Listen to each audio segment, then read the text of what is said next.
Peace and love. It's Ahyokabey, and welcome back to Melanation. And today I have a special treat for you guys. It is about self-esteem and how to boost your self-confidence. We all know how important having confidence is, so we're going to take a little bit of time to work on that for anyone who's interested. So we know self-confidence can make or break any deal, job, opportunity. It can, I know personally, my confidence has got me into positions that, I had no idea how to conduct myself in it, but because I was confident in myself, I know I can learn really quickly. I know that, I'm a pretty easygoing person, easy to get along with. I'm a team player. I can do anything I put my mind to. So having that type of confidence, it will win the race. So I'm going to share with you guys a few tips on how I got that, and hopefully it helped. So this is going to be 7 tips. If you need pen and paper, pause and go get that. All right. So number 1 is to control your self-talk. So every one of us has a higher self and a lower self. So everyone has that part of them that when they are about to do something, embark on an endeavor that they have yet to before, or, in a situation where they're actually nervous about the outcome, there'll be a voice inside that's telling you you can't do it, you messed up, you're not strong enough, you're not good enough, you're not pretty enough, you're not the right fit. It'll remind you of other situations where you let yourself down, and these things can negatively affect your ability to, give it your best. So knowing that, 1, that everybody has that, and then 2, knowing that it's natural. It's natural because we naturally have that part of us that kicks in to kind of protect ourselves from uncomfortable situation. So because that is something that's innate in us, that's something that we have to push through. So you need to get to a place where you expect that negative talk or that lower self-talk, and eventually you'll be able to, combat that. Eventually, it will come and go, or it will come and you'll be able to say, what I do is, I expect it, and then I just don't accept it. I don't tolerate it. As soon as something negative starts to come into my head, I'll be like, nope, I'm not even about to listen to that. I'm not going to tolerate that. I know I'm good. I may not know what I'm doing this time, but, I know I have what it takes in every situation. In plenty of situations I can think of where I didn't know what to do, and I was able to figure it out on my feet right there in real time. I didn't have to study. So, you want to be able to talk back if you need, or just ignore it. And another little tip with that self-talk is that let that be a gauge. Once you can overcome your own self-talk, your own negative self-talk, what others say will not affect you. And Les Brown put it really good. I'm probably not, don't quote me on his quote, but it said something to the tune of, if there's no enemy within, the enemy outside can't hurt you. And what I'm talking about now is a good example of that. If you don't have, if the negative talk inside of you, you're able to, ignore and move past, or accept and just, not accept, but expect it, and then move past it. It's no longer an enemy because it can't hurt you. It's not stopping, it's not harming you. So as long as that thing is not inside of you, the people outside, the naysayers, they're not going to be able to penetrate your confidence. So work on that. Number 2 is identify areas of authentic strength, and then find a platform. So the best example I can give for that is if you're a writer, if you love to write, and let's say you're shy, you're trying to build up your confidence to ask someone out on a date or get a particular job. It doesn't matter. Whatever you need to use your confidence for, you let's say that you do love to write though, and let's say that there is a platform, there's spoken word. So you like to write poetry, and you can read your poetry. So you go to this place where there are people that love to hear your craft. Some of these people may know how to do it. Some people may try really hard. Some people may just appreciate it. They don't write it. They just like to listen. And in that place, you are a superstar. In that place, you are a celebrity. In that place, they are like, oh my God, I love when you do what you do. You're a natural. Like, oh my gosh.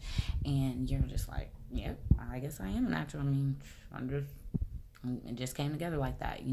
That builds up your confidence. You can use that and turn it into what you need to, like I said, go get the job, because you know that you're good at something. And if you can find that confidence to stand on that, you can use that confidence to get you in other positions. And like I said, you are intelligent. You can learn quickly. So take that chance. Number 3, learn how to take a compliment. So a lot of us, someone says, oh, you're really pretty, or that's really cute, or something like that. Oh, no, don't say that. Or, they just try to laugh it off or something. Take your compliments. Say thank you at the very least. Right now, you're working on your self-esteem, because this is stuff that you can do each day. This is 7 tips. So each day you can focus on one of these tips. So let's say on this particular day, you're working on taking a compliment.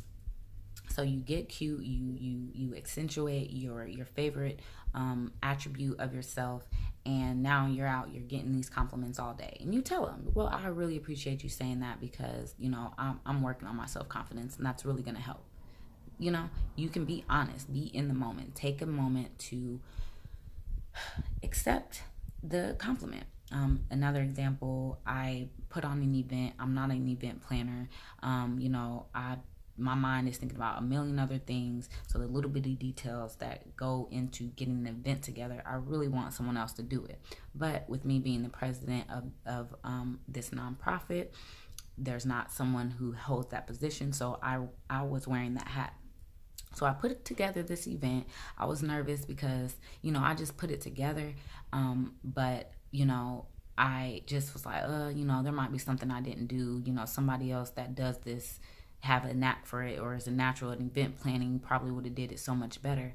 But I was confident in myself that I at least can put something together. So I did, and I was just more nervous than I thought, because even when I spoke at my own event, I was just like, yes, guys. And after that event, someone said, I'm really proud of you. I'm really proud of you. And I was like, I really appreciate you saying that, because I didn't know how this was going to end up. I was kind of nervous, and you saying that, it's going to help my confidence. It actually helped me. And that's what I said. So there is an example of how, you just got to keep moving sometimes, and let the situation show you what you're made of. So now that I have that under my belt, I'm a lot more confident to plan an event, speak at an event, talk about the things that I was talking about, because I saw that people were receptive of it when I wasn't sure.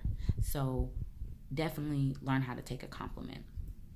Number 4, self-affirm. So this is my favorite one. Become your biggest fan.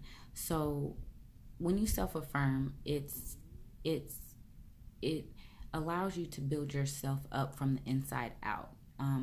Again, you have that lower voice, and you have a lower self, and you have a higher self. Let your higher self talk to you like your mom or your grandma should. You are awesome. You are amazing. You're beautiful. You are exactly the way that you are supposed to be. Every single hair on your head is custom to you. Everything you love to do, everything you love to touch and see and taste was meant for you to have that experience. I need you to be the best that you can be, so you can show the skills and the talents that I put inside of you.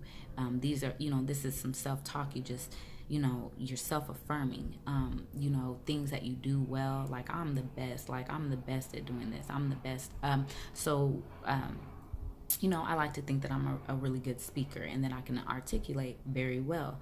So, and that comes to me naturally, where there's some people who are nervous about speaking or they stutter when they speak. And so for me, I can use my confidence that I am a really good speaker. And with that, I can tell that someone would be, you know, looking up to me for that, and I take that for granted, where you can use someone who is has low self-esteem, and you can, be someone that they can look up to. So for me, I'm going to tell myself that that's something good that I can do. So always self-affirm. So number 5, keep your agreements. So if you want to build your self-confidence, something that you want to do is, when you say you're going to do something, you need to do it. When you set yourself up like that, you begin to be able to stand on your own word. So when you can make a plan and stick to it, you can set a date and stick to it, you're telling yourself that you validate what you're saying and doing, and that and it just builds, it's another way to build that confidence, because it's something that you're doing, that you said you're going to do. And when you do it, just the feeling that you get from accomplishing a goal is something that is personal. It's something that is on the inside that only you can do. So keeping your agreements, very, very important. So number 6, increase your ability to take a risk. So when you are on your journey to build up your self-confidence, you have to begin to take some risks so that you can show yourself that you are able to do things past what you expect you can do. So